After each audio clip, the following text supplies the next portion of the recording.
Isang buwan lang ang bakasyon natin. Kaya naman bilang isang ina na OFW, ito yung mga bagay talaga na namimiss ng isang ina, mga beshi, lalo na pag nasa malayo tayo. Hello mga beshi ko!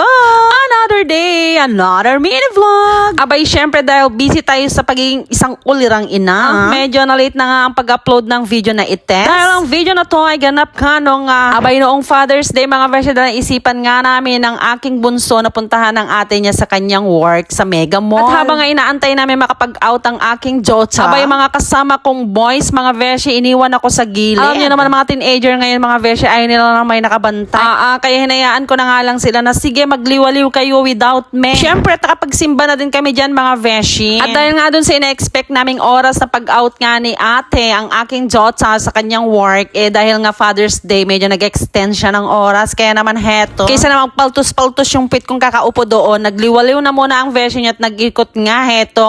Kaaga-aga pa naman pero napakadami ng tao, mga beshi. At biruin nyo, halos 2 oras kami nag-iikot dyan maghanap ng kakainan dahil lahat nga ay puro take away na nga lang daw at wala nang dine-in. Hindi ko na matandaan kung anong oras na kami nakauwi dyan pero parang before 12 na ata ng midnight, mga beshi. At dahil nga first day of school na nga ng aking bunso at kailangan niya matulog na nga ng maaga.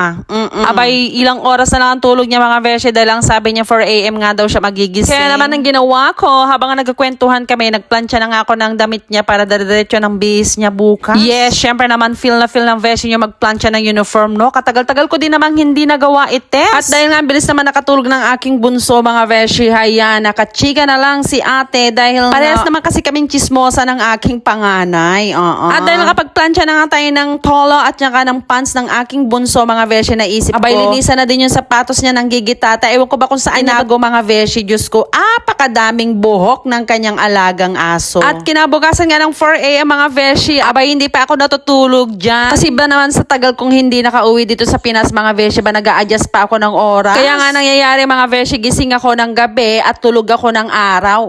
Parang manananggal lang ba? At so, ayun na nga, no? Tinanong ko na yung aking 2 kiddos kung ano nga ang gusto nilang almusal at ang request nga nila ay etong aking niluluto for today's video. Dating gawe, syempre tinatanong ko sila kung anong gusto nilang ulam. Alam nyo naman. Alam nyo ba, mga beshi, punong-puno talaga ako ng kasiyahan sa tuwing pinaglulutuan ko yung aking mga Jonakis. Diba? Napaka-iba talaga sa pakiramdam, mga beshi. Feel na feel ko talagang pagiging isang ulirang ina for today's video.